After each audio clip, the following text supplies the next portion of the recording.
Morning, guys. Mark Fresh, Protect Dog Training, and Big Boy. So, Big Boy is just over 12 weeks old, yes.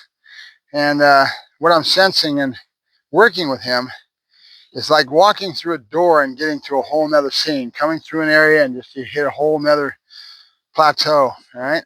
That's where he's at. His brain is just going so quick, and they develop that fast. They really do.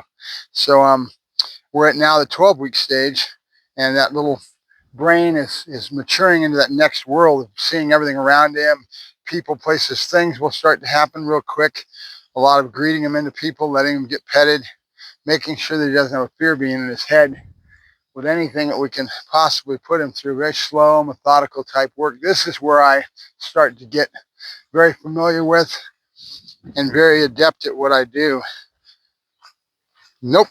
Good. I started this yesterday I've been going to the Verizon store because it's got a really close, really nap rug down below, and it's cool, and it's got enough floor space, and I can stay out of the way and do my thing. And the guys down there, half the time they're bored just waiting for customers to come in, and or they got one or two customers at the desk. So it's kind of a good environment for me to go work in. It's close. I don't have to go all the way down to the Tractor Supply or go someplace else.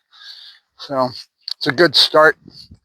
And I don't have to worry about I can't go to the park yet because he's still too young with the shots, right? Good. But I started it yesterday where I've got this wired where he's got the distraction. Good. He understands this. I've already built these pieces into the puzzle. And everything else is just that. It's slow but sure, building one thing and on top of another, on top of another. And then just a little bit of experience behind me allows me to know where I want to go and feel it and sense it, right? Good. Now, what I don't have is the resources of other people, which just sucks, but it is what it is. I'd love to be able to be around Oscar or somebody like that I could have the resources and decoys and all the stuff I need. I've got Lewis Williams lives close by, so I was going out on the weekends with him, but I've been locked down with the puppies. I got to be fed 3 times a day, and one-man army, no resources. I'm feeding all these dogs all by myself. A little overwhelmed as of late, and the market really is off. Real surprised that I haven't had more people coming to try to get into a Dutch Shepherd or have knowledge of Dutch Shepherds. They're a great dog. Excellent breed. My breeding is probably, good. Some of the best on the ground right now. Bloodlines wise, good. And you can try to say it all you want to, but there's so much of human nature, jealousy and envy, and want to basically, they want to see me go down in flames is what they want. Good.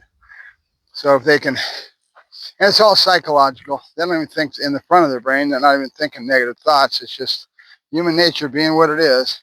Good. Good. Big Boy. Good. Notice how I mix up the dog's name. Big Boy. Good. With a time level, and then going to him. And then I'm going to explosion because I've got the explosion release started already. Big Boy. Yep. Good boy. Good. And there's movement involved. And so now he starts to learn. There's 2 things coming at him, either a good boy in the good or a good boy in the spring away, right? And then explosion release.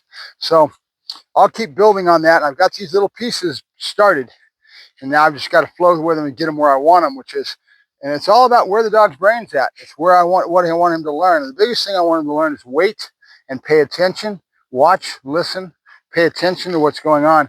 And you build that slow but sure when you get more and more, because you're dealing with a dog that has so much energy level that it's not even funny.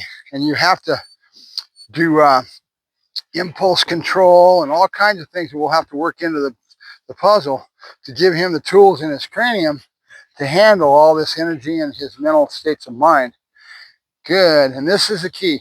I mean, I can have the best genetics in the world, but if you don't know how to build it, and it's just something I'm good at, and then trying to convey that to somebody else that doesn't have the skill, that's the tough part. That's where people get in trouble. I've had 2 or 3 customers that have gotten in trouble. And it's mainly because they don't understand the relationship dynamic with the dog. They don't understand what they've got, and that's where people get in trouble. You go out on the street, you see the law enforcement, you'll see Malinois almost in every car nowadays. And then every 10 cars, maybe, you might see a Dutchie. And the reason is because the Dutchie is over the top. He's got a lot of piss and vinegar, a lot of drive that's at the top end that most people don't know how to handle. And so if you walk up and talk to that officer, you'll find out that he's probably on his second, third, maybe in his fourth canine before he's finally got a Dutchie. They finally start to understand enough about dog psychology and what's going on with the animals they're dealing with on the street that they're now ready for a Dutchie. And that kind of tells you that officer's been doing canine for a few years. Now, every now and then you might see somebody that doesn't, and it's mainly because the dog might be low-keyed enough they can do it, or have enough in the bank, like what I'll build here, that they can handle that dog. I don't know the officer that's in the Bay Area that got Dutch, but I put a lot of work into Dutch, and he knew how to learn and all that good stuff, and he became a really good canine. And I don't know where Dutch is at now, or what he's doing, or any of it, because I've lost track of him. Good, but I know I did a good job, and that's probably once in a lifetime that that officer will have that kind of a canine because of what I did. Now, then he went to green dog school, basically just like you would have Alba horse. They take the dogs over, green dogs over from Europe, and they take them to the street. Well, that's a whole nother thing. You got tactics and all this stuff you need to teach. Yep.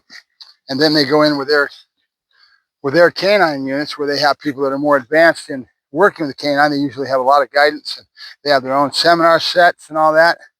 That's where you see Justin Rigney out there and all that. A lot of that's because they understand the tactics and what they've got to deal with on the street. Doesn't mean they're a better trainer than me. It just means that they've got a different experience in that area. Now, we would love to break into that, but at the same time, I'm not an officer. So the tactics, you always got to keep yourself separate.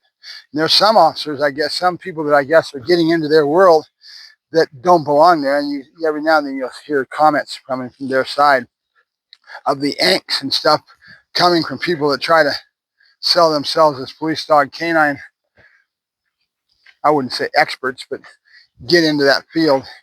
And when they don't really know the tactics, they've never been on the street. And it's important that you do. I agree with them. I think that you need to keep separation. As Oscar would say, stay in your lane, right? It's important. Because without that experience under your belt and understanding really what goes on out there, you're going to end up getting somebody hurt or not do justice by the dog.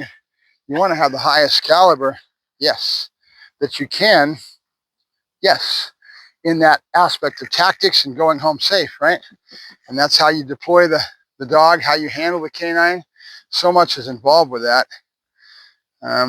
They teach their officers a lot of the times. They'll have a whole different thing nowadays. They do. They didn't back 10 years ago, but now they've gotten a lot better with it. They have a lot of integration with all the officers on the department, learning how to handle a scene. Don't foul the scene. Don't get out there and tromp on the ground. Everything. If you're going to call a canine to come and do the job to try to help you find the bad guy or do whatever you're doing, you can't have your officers all over the place, and they've got to set a perimeter, right? Stay on the outside edges of it. All that stuff that matters in the police dog's world, and it's important that we don't. I mean, know where your expertise resides, and don't try to get into their world, because unless you're an officer, and you can do that. But good. All right, so I'm dealing with that young brain I was talking about, with him where he's at, and I'm evaluating this right now. I'm gonna go downtown again today and go and work him back at the Verizon store. Let him get petted a little bit. Good. And then I'll slowly build up my environmentals to a point where we've got him bomb-proof. Everything on noises, people, places, things, and then get him to be settled in the right way. And that's what you see me doing here. Good. Teaching him time levels, teaching him to wait. Everything's about waiting. And I've started the clocking yesterday, and he's already figured it out, which is pretty amazing to me. They're smarter than heck. Good. At 12 weeks old, he's doing this. This is a lot. Nope. Good. And then he's not even, when he gets the pinch collar on, I'll be able to do a lot more of keeping his nose out of the ground, a bunch of other things I need to work on with tactile stimulation that's coming at him with a pinch. And that was just tap, tap, right? He's got to learn that he can't go to the ground. It's twofold. It's because I have a tendency to drop food on the ground, but I also want to teach the dog he's not allowed to go to the ground until he's told. I'll have a command. You want to put him on a search, and I do it all the time within his development build, is souk, right? Which means put your nose to the ground, souk, right? Deep. It's a German command that they use for the tracking, and in that, not that I'm going to be doing tracking, because I don't get into IGP. Good. He's showing himself to really be receptive to what I got going on right now. Very cool. I love it. I love this time period because their brain just kind of explodes like a blooming flower, right? They hit a different stage. Good. That really is advantageous to the work, but you got to get real centered and understand it. And that's, I can't give that 30, 40 years experience to you. Good. I'll see. Yes. Good boy. Good. Good. Yes. Okay, I want to keep this up. Yes. I got to get together with Oscar and Chris Syke, because they're experts at this focus heel stuff. I want to do it enough that I feel like I can do it and understand the whole pattern of how they build it. I kind of got a sense of it, but yes, I don't agree with it totally, because I don't think it's ergonomically beneficial to the dog to have his head stuck in the air and all that for as long as they do. And I think it's detrimental. And I look at it as being something that they're stroking their ego in, because they're after the titles and they're out to look good. And yep. And there's really not that many points in the healing, to be honest with you. But it's all etiquette. It's all what people like. And it floats their bubble. It fulfills their ego, right? Good. Yep. So I want to teach him to go from one object to the other. Good. I'm almost out of hot dogs. But we've got him good, really flowing well now. I'm really happy with where he's at. This is the fun part, guys. This is where you get that sweet spot that I enjoy, because it's where the dog's brain is really starting to pick up on all the little pieces you put together that you don't see any results from, but you keep doing it. You keep doing it till the dog's brain goes ding. It's kind of like, I always talk about the brain being a coffee filter. The information is trickling in, and then all of a sudden the light goes on. Ding, I've got it, right? Well, that's exactly what's going on with him. All this information's been trickling in, and you don't see it in behavior right away, but because it's still trickling. It's not there yet. The light hasn't come on. Well, right now, the light is coming on, right? He's going, ding, I did it, right? So that's why you're going to see some fun stuff. You'll see me bouncing around, and then keep in mind how old he is. He's only 12 weeks old, right? Only 12 weeks old. We're done. We're done. Good boy. Good. We're done. Good boy. Good. These vocabulary words, done, and the pattern that you see me doing, I'm done, and we're off and running. And then I'll go right away to my ball game. Because I've got this pattern flow of where we go to what, right? And what I'm trying to teach him. So the biggest thing I'll be learning later as we go along. Good. Good. Ready. Good boy. That was good. He came back to me instead of wanting to take off. Good boy. Good. Yeah. Good boy. One of the big tricks is don't take it away from him right away, right? Go ahead and praise him. Let him have his toy. Big boy. Now, and then the other is stop him from doing it, which is putting a leash on him and starting that no marker, because he wants to take off. His nature, he's already showed us who he is as an individual, is a little bit possessive, independent. He showed us all those things, right? So we have to have a control factor, the leash, to start in that no marker, which he's starting to learn all the more, right? Again, trickling in that information until it finally goes ding and he understands the concept you're trying to convey to him, right? Now this leash, when I go out in public, I was doing it this weekend, I'm getting him high on his new Nana, which is this little toy, if I can find it. There it is.